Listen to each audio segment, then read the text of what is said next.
honorable members spoke at length about education, which indicates that we are agreed on this being the apex priority in our country. We are happy with the huge increase in the number of children attending grade R from around 300,000 in 2009 to close to 800,000.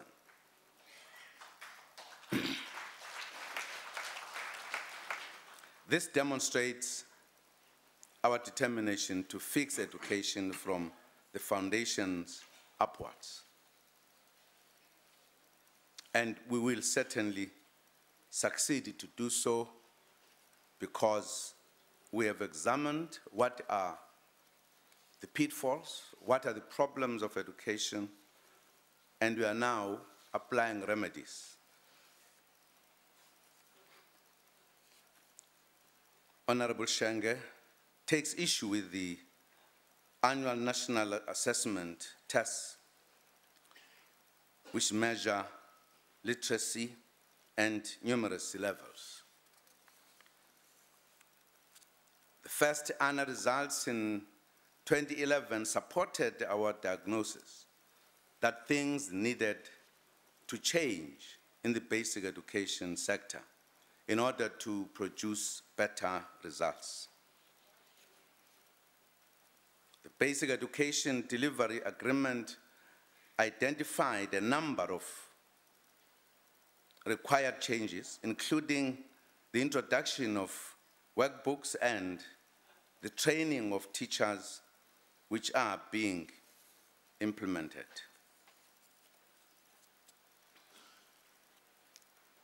The 2012 annual results indicate that these changes are starting to bear fruit at the lower grades. In fact, on this one, I think we can say we are now rising from the centuries of problems of education. We're solving the problems. But of course, in the process of Umntwana kaShenge raising these issues, felt it was necessary to raise the issue of the letter that he wrote to me after joining the opposition for a no-confidence debate. Certainly, I have no difficulty if the opposition join hands. It defines a particular political landscape in one sense, if we all understand what democracy is, because people have got a free choice to choose partners, to choose those they can work with. But it does also define that some people as parties have difficulties to have that distinct view about issues.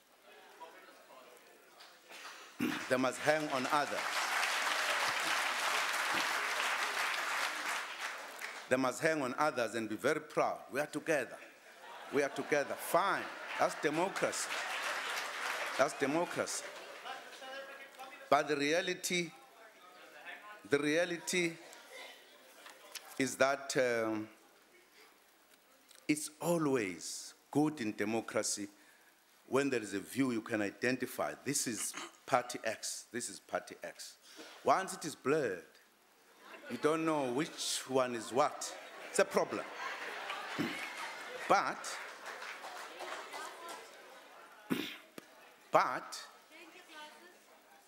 the critical point, maybe before I come to my critical point, because I must explain to you, because we must differentiate an alliance, which is not in parliament, is not a party in parliament, and parties that are in parliament individually, brought here by those who voted for their programs. They come here, they push other people's programs.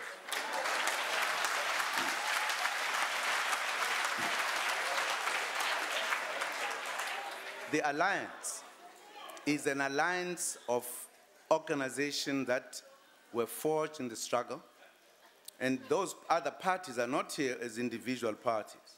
They're an alliance in a different way. So you can't compare it. It's not comparable. The parties contest elections and they are voted by voters on the basis of their programs and what they will come in parliament and fight for. And once they're in parliament, they abandon that. They campaign for other positions advanced by other parties.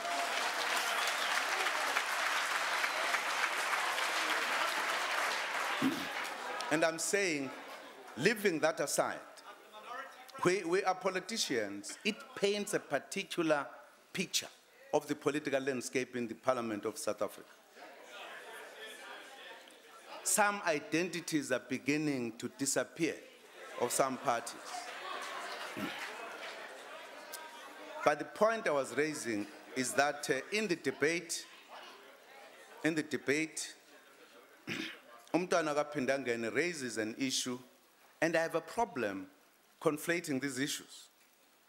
Because he's here in Parliament, he's joining the people that he feels he thinks together with to support a particular motion.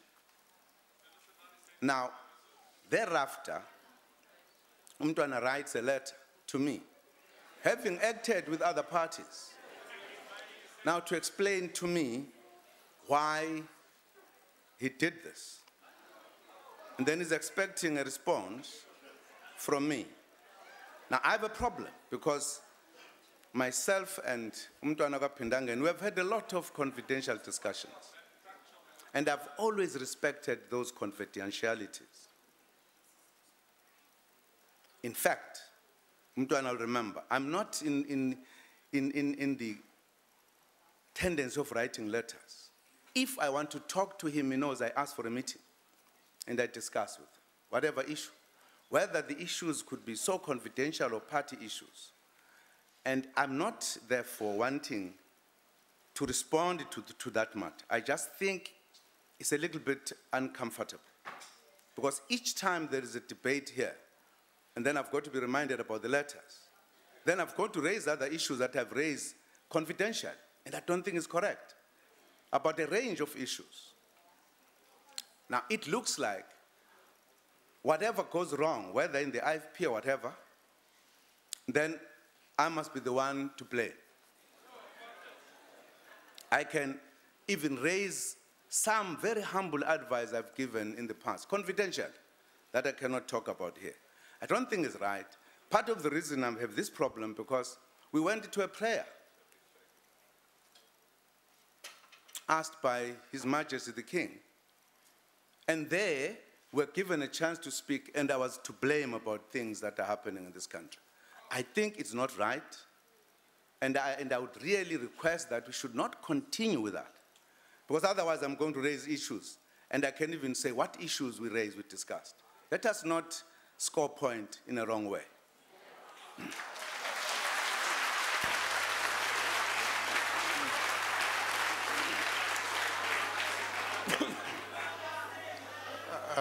What point are you raising on, sir? Mr. Speaker, if His Excellency allows me, I just have two small questions to ask. No, I would rather didn't open a discussion.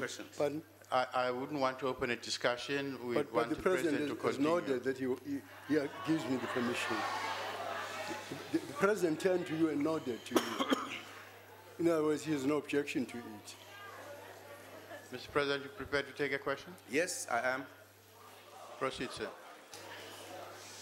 No, I was merely saying that His Excellency, isn't it true that there were other letters that I wrote to His Excellency, in fact, congratulating the ANC on during the anniversary? I'm speaking to the President, not to you. During the anniversary of the ANC's 90th anniversary, and I received not even a scrap. And in any case, I would be very grateful if His Excellency expanded and told me about the advice that he gave me, because you know, some of his ministers yesterday referred to the fact that, repeating almost what Your Excellency said to me, that you think that I should retire because there are people who are saying, you know, some things about me. You think I should retire? And Your Excellency, before Mangaung, worse things were said to you. Our members, were said please, or to order. you, worse things than those that were said to me were said to Your Excellency. And actually, I don't even understand, Your Excellency, why it should not be the same when the South African Communist Party and COSATU have a partnership with the ruling party. Honourable Member, this is not a question, it's more of a statement. Proceed, Honourable President. Thank you, Honourable Speaker. Certainly, as you correctly say, I thought there would be very serious questions, but just a comment on what has happened. Fine. I've said I don't want to discuss things we shall discuss in confidence. I'm not going to deviate. But I thought it's important to make the point that I don't really appreciate the scoring of points the way it is being done. And I'm saying it has been continuing. And I'm saying it here in Parliament because it is often done here in Parliament that it must not continue because it's not right that we must discuss other things somewhere and raise them in Parliament when they're not relevant to the discussion. Well, that's going to force me to answer. But I'm saying I'm not going to answer, partly because I respect him and knows it very well.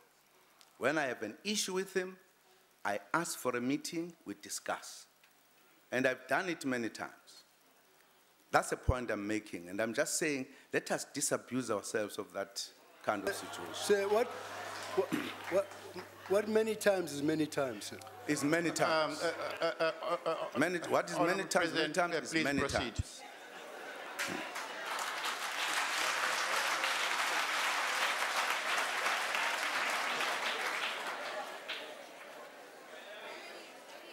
Honourable Speaker, we urge honourable members to work closely with schools in their constituencies and support them to ensure an improvement each year.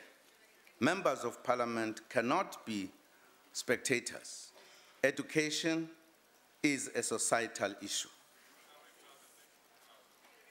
Honourable Speaker, let me correct Honourable James, who said, I failed to establish the link between improved remuneration of teachers and performance. Let me remind the Honourable Member what I said, and I quote, the Remuneration Commission will also assess the return on investment in elevating education to its rightful place. We want to see an improvement in the quality of learning and teaching and the management of schools. We want to see an improvement in attitudes, posture, and outcomes, unquote.